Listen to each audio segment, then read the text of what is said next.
একেবারে ফিল্মি কায়দায় 5 মিনিটের অপারেশন। ভাটপাড়া শুটআউটে 10 থেকে 12 জন দুষ্কৃতীর অপারেশন।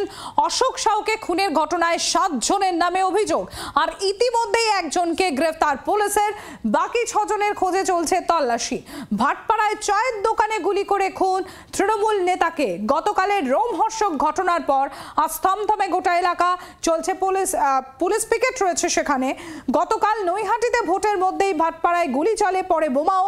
7 সকালে থানা থেকে ঢিলছোড়া দূরত্বে তৃণমূল নেতাকে খুন করে দুষ্কৃতীরা।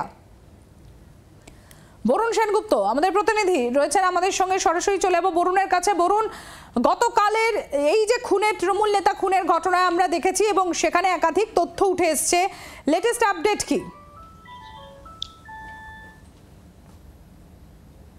দেখো, এই মুহূর্তে যেটা আপডেট রয়েছে সেটা হচ্ছে একজনকে গ্রেপ্তার করেছে ভাটপাড়া থানার জগদ্দল থানার পুলিশ।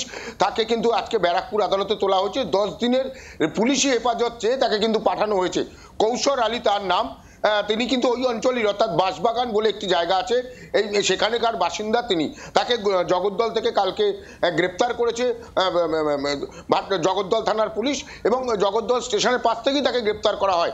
যেটুকু এখনো পর্যন্ত জানা যাচ্ছে, বাকি যে 6 জন রয়েছে, অর্থাৎ এই ঘটনায় 7 জনের নামে অভিযোগ দায়ের করা হয়েছে বা এফআইআর হয়েছে, সেই 7 জনের মধ্যে মূল যে অভিযুক্ত সজল, অর্থাৎ আকাশের ভাই, তাকে কিন্তু এখনো পর্যন্ত গ্রেপ্তার করতে পারেনি পুলিশ, বা তার খোঁজে বিভিন্ন জায়গায় তল্লাশি চলছে। আমরা দেখেছি আজকে সকাল থেকে সেই জায়গায় যেমন পুলিশি প্রহরা রয়েছে, পাশাপাশি বিভিন্ন জায়গায় তারা কিন্তু যে সিসিটিভি গুলো আছে বিশেষ করে নজর দিয়েছে সিসিটিভির দিকে।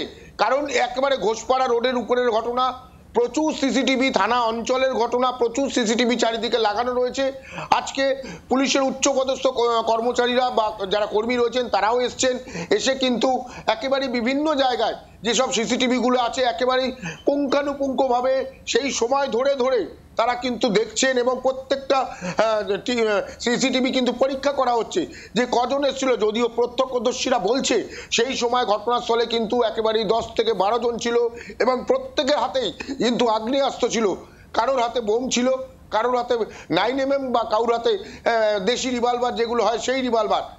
প্রত্যক্ষদর্শীরা যেটা জানাচ্ছে, একবারে মিনিট ধরে 5 মিনিটের অপারেশন, সেই 5 মিনিটের অপারেশনেই খেলা শেষ, এমনটাই কিন্তু প্রত্যক্ষদর্শীদের দাবি।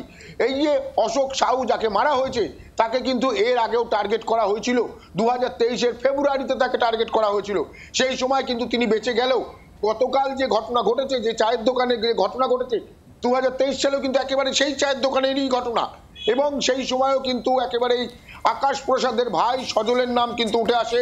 সেই সময় সজল কিন্তু গ্রেপ্তারও হয়, কিন্তু সেই গ্রেপ্তারের পর তিনি জামিন পান। তারপরে ফিরে আসার পর আবার এই আক্রমণ, পুলিশ টোটাল সমস্ত ঘটনা কিন্তু। এবং বরুণ, আরো একটা খুব ইন্টারেস্টিং বিষয়, এই যে ফিল্মি কায়দায় 5 মিনিটের মধ্যে গোটা অপারেশন করা হলো, এবং সবথেকে ইন্টারেস্টিং বিষয় ঠিক পাশেই হচ্ছে নৈহাটি। সেই নৈহাটিতে বাই ইলেকশন, উপনির্বাচনের দিনটাকেই বেছে নেওয়া হলো, উপনির্বাচনের সকালটাকেই বেছে নেওয়া হলো, কারণ উপনির্বাচন যে যে বিধানসভা এলাকাতে হবে সেখানে আলাদা করে পুলিশি নিরাপত্তা থাকে, প্রশাসনিক নজরদারি বেশি থাকে। সেই জন্যই কি সকালের টাইমটাকে বেছে নেওয়া হলো, যে ভাটপাড়া তার পাশে হলেও কোথাও এদিকে হয়তো নজর কম থাকবে পুলিশের? একেবারেই সেটা কিন্তু যে একেবারেই ফেলে দেওয়ার বিষয় এমনটা নয়। তার কারণ হচ্ছে নৈহাটিতে ভোট চলছে, পুলিশের পুরো ফোকাস কিন্তু নৈহাটিতে। আর নৈহাটি একদম ভাটপাড়া যে মোড় বলে, সেই ভাটপাড়া মোড় থেকে কল্যাণী এক্সপ্রেসওয়ে পর্যন্ত যেখানে ঢোকার জায়গা, অর্থাৎ জগদ্দল বা কাকিনাড়া ঢোকার জায়গা, সেই জায়গাটাও কিন্তু পুলিশের তরফ থেকে সিল করে দেওয়া হয়েছিল। অতএব প্রত্যেকে কিন্তু নজর কিন্তু সেই ভোটের দিকে ছিল পুলিশের, এবং তার মধ্যেখান দিয়ে একেবারে সকালবেলায় এই ধরনের একটা দুষ্কৃতী কার্যকলাপ বা আমি তোমাকে একটু থামাবো।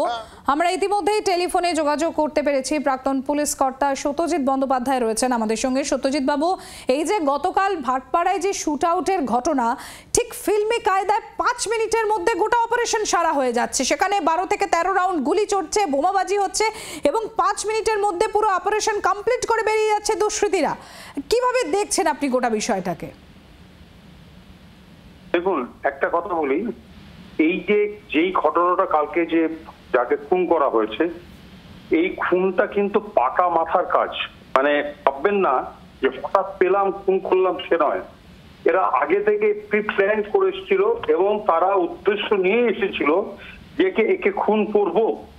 এবং সেই জন্যই এরা ফিল্মি কায়দায় নয়, বেসিক্যালি এরা আগে থেকে উপর গতিবিধি লক্ষ্য করেছে, কোথায় থামছে, কোথায় যাচ্ছে, কতক্ষণ থাকছে, কার সাথে কথা বলছে, এটা পুরোপুরি মানে যাকে বলা পুরোটা নিকি করেছে।